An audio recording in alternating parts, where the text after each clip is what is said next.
What's going on YouTube? It's Ben, and in today's video, I wanted to talk to you about how to scale your recruiting agency. So when I talk about scaling, I'm really talking about two separate scaling models. Now, one would be hiring more people, both on the business development side and the recruiting side, so that more people can be doing more effort for you, hopefully generating more business for you, and kind of freeing up you to do more different things than just sitting there doing everything that you used to be doing. The other method would be actually staying nimble, staying solo, just like I am, but simply moving up and tiering up into higher level niches that pay more, that have higher fees like technology or accounting and finance.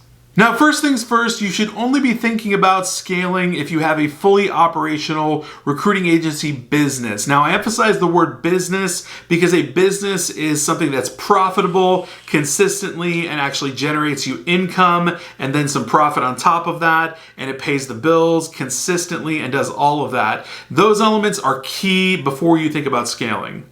The one other thing that I learned about scaling that's super important is somehow, for whatever reason, just smashing that like button just adds so much value to scaling your agency. It's just not even funny. I don't even know why, but it just adds a ton of value, and seriously, I would really appreciate it. So just smash that like button if you would. Let's get down to it. Let's go through each scaling model, both scaling with people and just scaling by leveling up into niches. Let's talk about what each of those looks like specifically. Okay, so if you plan on scaling your recruiting agency by adding more people, by hiring people basically, you're going to need funding for all of that. So if you plan on bringing people on a salaried basis, if you're going to pay them bi-monthly or weekly or whatever it is, you have to have funding for that. So be prepared to actually pay people out as a real employer, paying recruiters and business development people.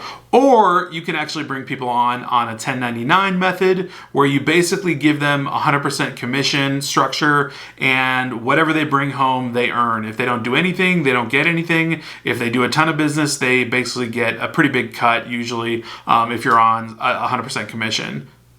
Now, what that cut actually looks like for someone on 100% commission, or what the salary looks like for someone that's a full-time employee for you, I do not know. You're the only one that knows your business. You're the only one that knows exactly how much income is coming in through your recruiting agency and what you can afford to actually pay people. So this is totally specific to you and your business, but it's definitely something that you need to go over in your head and understand fully before you even think about designing some sort of scale model by hiring people. So I see a lot of people in Facebook groups and whatnot talk about bringing on, a random recruiter or whatever. And I ask myself, well, how many clients do you have? How much are they paying you? How much money do you have in the bank? How are you going to pay that person? You always have to think about these things and really analyze exactly what's capable and what's not capable. Now, there's two things about bringing on employees that are very different. So number one, keep in mind that you're basically going to be giving away a lot of control of the entire business itself. So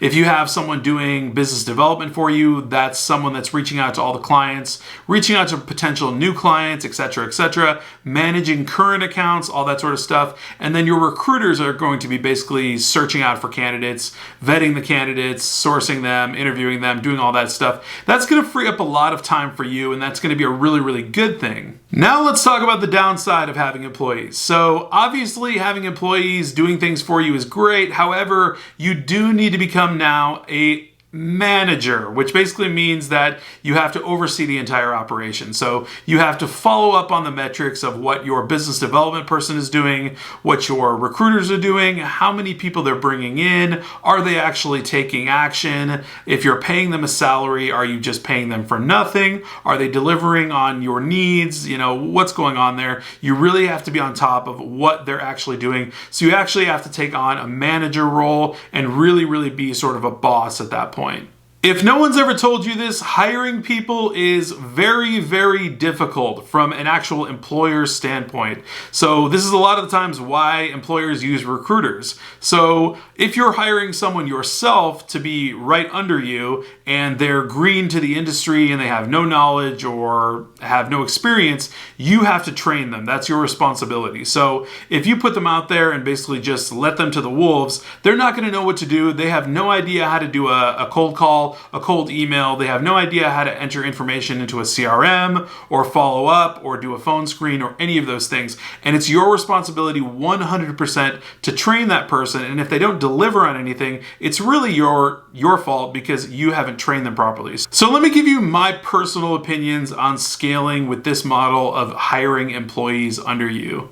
So personally, I'm a huge control freak, and I'm a firm believer in if you want something done right, you do it yourself. And so I personally have started my agency by doing full desk, meaning getting all the clients and getting all the candidates for them. And so I've had no issue doing that the entire duration of my agency and scaling it up during that duration. So I have no need for hiring someone on, maybe at a certain threshold where I simply just can't handle the business volume, or at a certain threshold where I'm making enough money to the point where it just makes sense for me to let go of some of the business and give myself some free time. But overall, I am not the biggest fan of bringing people on, just for the fact that I don't think it's necessary. My second qualm with scaling by hiring people is that overall, managing people is not my strong suit. And in that, I just mean that I don't want to manage them. I don't want to handle it. I don't want to deal with it at all. I'd rather be finding clients and candidates and just making money. So having that task on my plate is just not something I want to deal with unless I have someone that's 1099, 100% commission, and they're experienced, they have the requisite, they know exactly what they need to do, and they can either bring me back the profit or not bring me anything and not work with me anymore. The third qualm that I have about hiring people and scaling by this model is that your employees or your, 1099 workers or whomever they are, right, they're not going to have the same vision that you have about your agency. So your recruiting agency is your baby. You've built this thing from top to bottom and you've created what you've created, right? Your employees and 1099 people are not going to see it that way. Okay, no matter what they say, no matter what they do, the data will not lie. So if somebody performs like wildfire and they're excellent, then okay, maybe cool, keep them on. But overall, nobody but you is going to actually see your recruiting agency the way you see it. And no one's going to care about it as much as you care about it. So for that fact alone, I'm just not the biggest fan of bringing on employees. Now let's move on to the second model of how you can scale your recruiting agency, which is by staying nimble, staying solo, just like I am right now, but leveling up into higher tier niches that pay more fees and are basically more lucrative. Now, from my previous statements, you could probably already assess that this is my favorite model, and this is the actual model that I have been implementing in the past few months, and I'm going to be implementing fully, hopefully by the end of the year, which is tiering up into higher level niches. And this is what I see as super viable, super lucrative, and super easy because you don't need to hire anybody else on board. You simply need to use what you already have in place and level that up. So first things first about this model where you scale by basically moving into higher level niches is you already have your policies and procedures and structures in place. You already have your invoicing, your business development, your sourcing and recruiting. All of that's already set up. You don't need to recreate the wheel on that. You don't need to train anybody on that.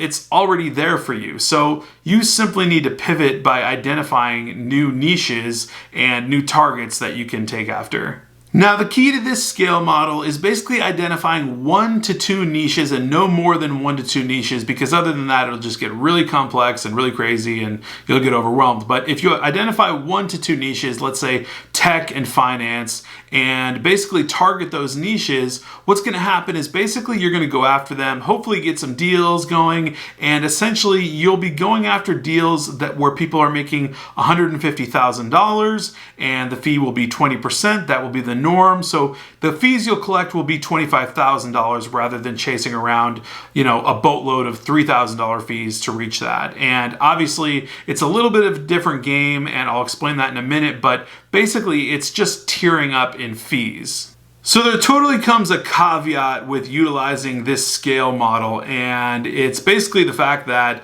this market, tiering up, leveling up into higher level niches, is competitive. So technology is competitive, accounting is competitive, finance is competitive. So you are going to require that you do a bit of studying and research before you actually delve right in to these niches and try to level up and just try to take the whole game over in those niches. So one super awesome method to getting into this model would be to grab a split partner. Whether you have a network in your city that's already, in this, and you can grab a friend and say, hey, I want to work with you, and they'll have a rec, and you go find the candidate, and you will learn a ton by doing this, and basically make a ton by doing this, and it'll level you up and get you to a point where you can eventually go do that on your own. And a great way to find a split partner if you don't have anyone that you know in person is in the Six Figure Recruiters Facebook group.